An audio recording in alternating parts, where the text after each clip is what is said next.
अमावस्या के दिन प्रदोष काल में, प्रदोष के समय पर, प्रदोष काल में शाम के समय पर जाकर किसी भी नदी, तालाब, बावड़ी, कुआं, कहीं ना कहीं जो आपके पास में हो, वहां पर एक घी का दिया, बत्ती का मुंह दक्षिण की ओर कर कर अवश्य जला कर जाना। सारे पितृदोष समाप्त हो जाएगा, सारा पितृदोष समाप्त। अमावस्या के दिन किसी भी जलाशय के पास में, नदी, तालाब, बावड़ी, कुआं, जो आपके शहर में, आपके गांव में, आपके नगर में हो, वहां जाकर लगा दे। अगर नदी, तालाब, बावड़ी, कुआं नहीं है तो पीपल का वृक्ष हो या बेलपत्री का वृक्ष हो या बट का वृक्ष हो, उसके नीचे लगा दो प्रदोष काल में। पर अमावस्या के दिन लगाएं जरूर। क्यों? क्योंकि अमावस्या के दिन पितृ शाम के समय प्रदोष काल में शंकर भगवान का नाम जाप कर कर नदी, तालाब, बावड़ी पर पानी पीने जाते हैं। वहां से जल का आचमन कर कर पितृ अपने लोक को चले जाते हैं प्रदोष काल के समय पर। इसलिए प्रदोष काल में जलाशय के पास में, बावड़ी, कुआं, नदी, तालाब के किनारे पर दिया लगाया जाता है दक्षिण की ओर मुख कर कर बत्ती का। तो पितृ आशीर्वाद देते हुए जाते हैं कि फलो फूलो, आगे बढ़ो, उन्नति करो, तरक्की करो। यह पितरों का आशीर्वाद रहता है, पितरों का वर रहता है। आप देंगे उसको मिलेगा। पितृदोष है, ये आपको कैसे मालूम पड़ेगा?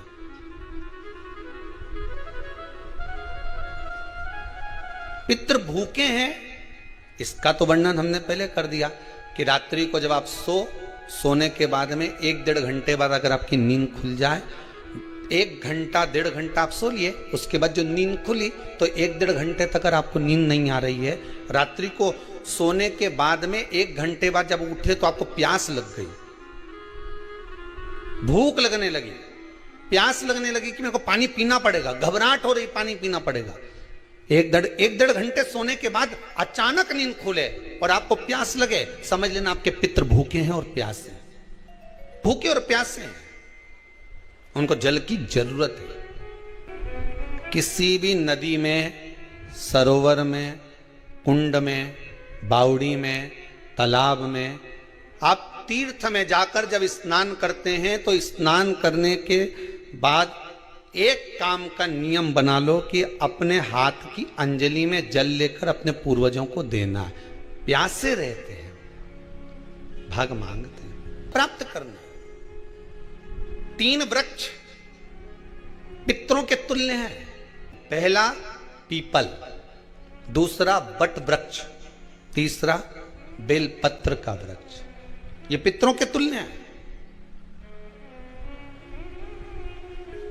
अगर आपको रात्रि में नींद नहीं आ रही है, ऐसा लगता है कि रात्रि को 1 घंटा 1.5 घंटा सोने के बाद कुछ गलत गलत विचार आने लगते हैं, नींद सुबह 3 बजे तक, 4 बजे तक नहीं आती, 4 बजे के बाद फिर नींद आती है, तो एक प्रैक्टिकल जरूर कर कर देखना। एक प्रैक्टिकल करने में क्या जाता है? प्रयास करने में क्या कुछ जाता है क्या? प्रैक्टिकल कर कर देखना कि कहीं सीवर वाला महाराज झूठ तो नहीं बोल रहा है। तो प्रैक्टिकल करने में कुछ नहीं जाए।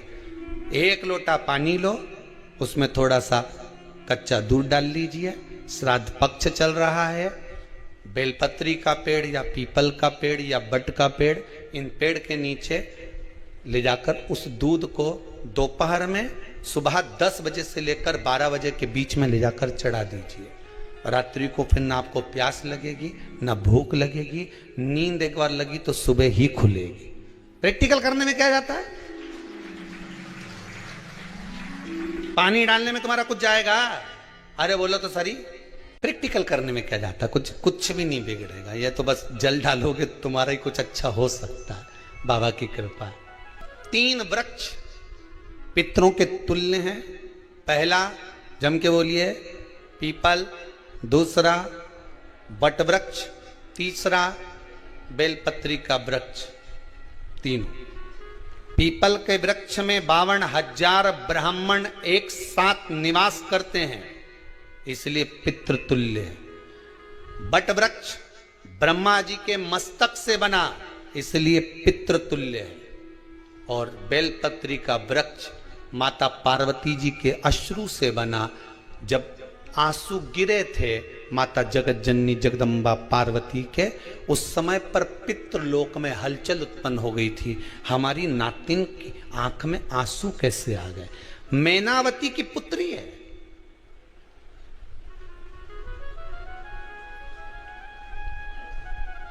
पितरों की नातिन, इसकी अश्रु कैसे गिर गए?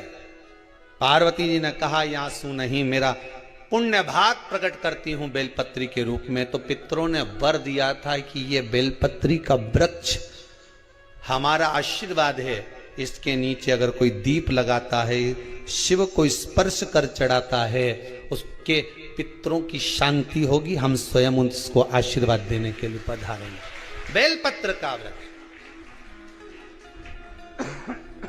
पितृतुल्य। तो रात्रि को अगर भूख लग रही है, प्यास लग रही है, तो पितृदोष। दूसरा पितृदोष का लक्षण बताया, घर में कोई शुभ कार्य ना हो, वंश की वृद्धि ना हो, 1 रुपये कमाओ, 1.25 रुपये खर्च हो रहे हैं, पैसा 10 जगह से कमाई आ रही है पर घर में टिक नहीं पा रही है, आया गया, पितृदोष है। जरा सी कटोरी पड़ी है, उसके पीछे विवाद चालू हो जाए, पानी ढुल गया उसके पीछे विवाद हो जाए, या छोटी छोटी बात में घर में क्लेश मचा हुआ है, पितृदोष है। समझ लो हमारे पूर्वज हमसे खुश नहीं, प्रसन्न नहीं। अमावस्या के दिन सारे पितृदोष समाप्त हो जाएगा, सारा पितृदोष समाप्त। जिनके यहाँ पितृदोष होता है, काल सर्प दोष होता है, वास्तु दोष होता है, उनको ज्यादा कुछ नहीं करना होना। महाराज एक बेल का फल लीजिए। क्या लेना है? बेल का फल, बेलपत्री का जो फल होता है उसको ले लो, उसके अंदर का जो गुर्दा होता है, अंदर का जो भाग होता है, उसको निकाल लीजिए और उस बेल के फल में आटा सेक कर उसमें शक्कर मिलाकर उसको उसके अंदर भर लीजिए। अमावस्या के दिन सुबह 10 बजे से पहले उस बेल फल में, जिसमें तुमने पंजेरी भरी है, आटा सेक कर भरा है शक्कर के साथ में, उसको अपने घर में घुमाने के बाद में जिसको काल सर्प दोष बताया है, पितृदोष बताया है या वास्तु दोष का स्मरण बताया है, घर में सब दूर घुमाकर अपने परिवार का हाथ का स्पर्श कराकर पीपल के पेड़ के नीचे तक खड्डा खोदकर उस बेलपत्र के उस फल को दाब दीजिए, उस फल को उसमें दबा दीजिए। महाराज केवल एक अमावस्या करना रहता है, पितरों के दोष से मुक्ति मिलती है और हमारे घर के कार्य सफल होना प्रारंभ हो जाते हैं। कार्य की सफलता होती है, कार्य में सफलता प्राप्त होने लगती है। हम तो कई बार कहते हैं महाराज जी, अगर ऐसा लगे किसी औषधि को आप ले रहे हैं, मालूम पड़े कि औषधि आपको लग नहीं रही है, शिव महापुराण की कथा कर रही है, मान लो औषधि आपको नहीं लग रही, आपने औषधि बहुत दिनों से ले रहे हो, कोई दवाई, मान लो आप किसी भी दवाई को ग्रहण कर रहे हैं और वो औषधि लगी नहीं रही है, वो शरीर को लगी नहीं पा रही और आप ठीक ही नहीं हो पा रहे, 15 दिन हो गए, 8 दिन हो गए, बताओ, उतना की उतना ही कैटरीना है, उतना ही उतना अपना भरा हुआ, वही की वही लीवर, वही की वही किडनी, वही की वही स्मरण, सभी कुछ वही वही है, उतने की उतना ही। बीपी भी ऊंचा नीचा चल रहा है पर लेवल में नहीं आ रहा, शुगर भी लेवल में नहीं आ रही, तो प्रयास करा करो महाराज, बेलपत्री के फल का जो गुर्दा है, अंदर का जो भाग है फल का, उसको पानी में गला लीजिए और प्रदोष कम से कम प्रदोष नहीं हो और बीमारी जरा दवाई लगी नहीं रही हो तो बिना प्रदोष के भी कर सकते हो, उसको पानी में गलाइए। आधा घंटा पानी में, जैसे आपको सुबह मंदिर जाना है 10 बजे, तो सुबह स्नान कर कर कम से कम 6:30-7 बजे उसको पानी में गला दीजिए और उस बेले के फल का गुर्दा सा गला हुआ पानी शिव जी को ले जाकर समर्पित कर दीजिए। महाराज उस पानी में से थोड़ा सा 1 चम्मच पानी शिव जी पे चढ़ा हुआ लेकर आ जाइए। उस पानी को जो बीमार व्यक्ति है उसको औषधि देने से पहले मात्र आधी चम्मच से भी आधा चम्मच उसको दे दीजिए। भगवान शंकर का श्री शिवाय नमस्तुभ्यम का जाप कर कर उस पानी को देने के बाद अगर आप औषधि देंगे तो ये पक्का है कि औषधि अपना कार्य करना प्रारंभ कर देगी और वो स्वस्थ होना प्रारंभ हो जाएगी। वो स्वस्थ हो औषधि के 7 स्थान शिवलिंग के बताए हैं, जहां पर भूल से भी अगर कोई चंदन की उंगलियां लगा देता है, 7 स्थान ऐसे हैं जहां चंदन की मात्र उंगलियां लगा देने से ही शिव पितृलोक के पितरों को मुक्ति प्रदान करके वैकुंठ लोक का निवास दे देते हैं। 7 स्थान।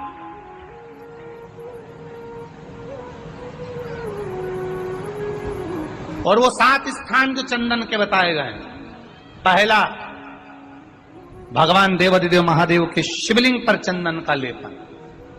समझ लेना जरा बहुत अच्छे से। आपको लगता है स्वप्न में कोई मुर्दे दिख रहे हैं, या कोई जल रहा है, या कोई मर रहा है, या कोई चला गया है, ऐसा भय लगता है। बच्चों को मानी भेजूंगी ऐसा हो जाएगा, पति को मानी भेजूंगी ऐसा हो जाएगा, कोई हमारे कोई गलत तो नहीं कर रहा है, आपको लगता है। 7 स्थान चंदन के बताएं महाराज। पहला शिवलिंग,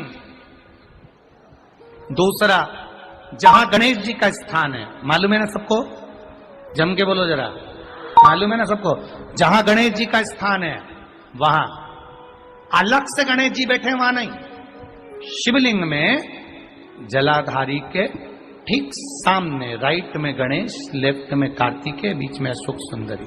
तो पहला चंदन बाबा के शिवलिंग पर, दूसरा गणेश जी पर चंदन की उंगली, तीसरा षडानंद कार्तिकेय पर चंदन की उंगली, चौथा अशोक सुंदरी पर चंदन की उंगली, पांचवा जलाधारी पर चंदन की उंगली, छठा जो शिवलिंग का जल बह रहा है इसके ठीक विपरीत की ओर चंदन की उंगली, और 7वां चंदन नंदी के मस्तक के ऊपर जो 2 सींग लगे रहते हैं उस पर चंदन की उंगली।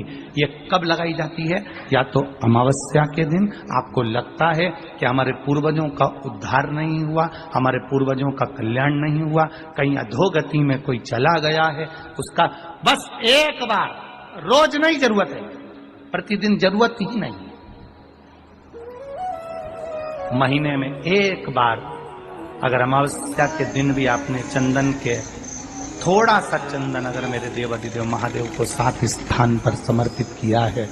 अशोक यहाँ पर वर्णन कर रही है, मैना, धन्य और कला की कथा कर रही है। तीनों ने सनकादि ऋषियों से मांगा।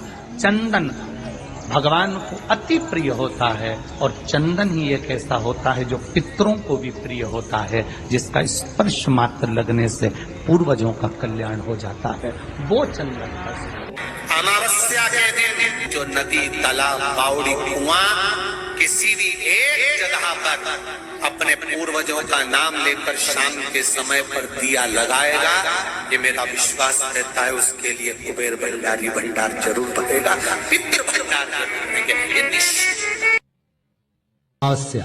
तुलसी की लकड़ी पानी में घुमाकर, लकड़ी नहीं हो तो माला तो होगी ही, जल में भ्रमण कराकर, जल में घुमाकर, तुलसी की लकड़ी को जल में डालकर स्नान जो करता है, मात्र घुमाना है, लकड़ी डालकर नहीं रखना है, घुमाकर अपने पूजन वाले स्थान पर रखना, या पानी में पहले से घुमा लो, उस पानी को ले जाकर डाल दो। अगर वीडियो अच्छी लगे तो वीडियो को लाइक करें, चैनल को सब्सक्राइब स्नान करें। जो जीव करता है, शिव महापुराण की कथा कहती है, जितनी वर्ष में सोमती पड़ती है, सोमती अमावस्याएं पड़ती हैं, शनिचरी अमावस्याएं पड़ती हैं, सारी अमावस्या का पुण्य उस जीव के खाते में चला जाता है। तो अच्छे से ध्यान रखिएगा, आप ब्राह्मण को भोजन कराएं ना कराएं, आपने धूप छोड़ी ना छोड़ी वो पता नहीं, गाय को रोटी दी ना दी, स्वान को भोजन दिया ना दिया, कौवे को भोजन दिया ना दिया, चलेगा। पर अमावस्या के दिन, उस दिन प्रदोष काल में, प्रदोष के समय पर, शाम के समय पर जाकर किसी भी नदी, तालाब, बावड़ी, कुआं, कहीं ना कहीं जो आपके पास में हो, वहां पर एक घी का दिया, बत्ती का मुंह दक्षिण की ओर कर कर अवश्य जला कर जाना, सारे पितृ दोष समाप्त हो जाएगा। से निवेदन है, माताओं से निवेदन है, मान लो आपको कोई ब्राह्मण देवता ने कहा कि आपके यहाँ पितृ दोष है, तो आपको घबराना नहीं है कि महाराज जी मुझे क्या करना पड़ेगा, पितृ दोष है। एक चावल का दाना घर में से लीजिए, हथेली पर रखिए। पानी का जो मटका होता है, हंडा होता है, पानी का जो मटका है, हंडा है, जहां पर रसोई घर में तुम पानी रखते हो, उस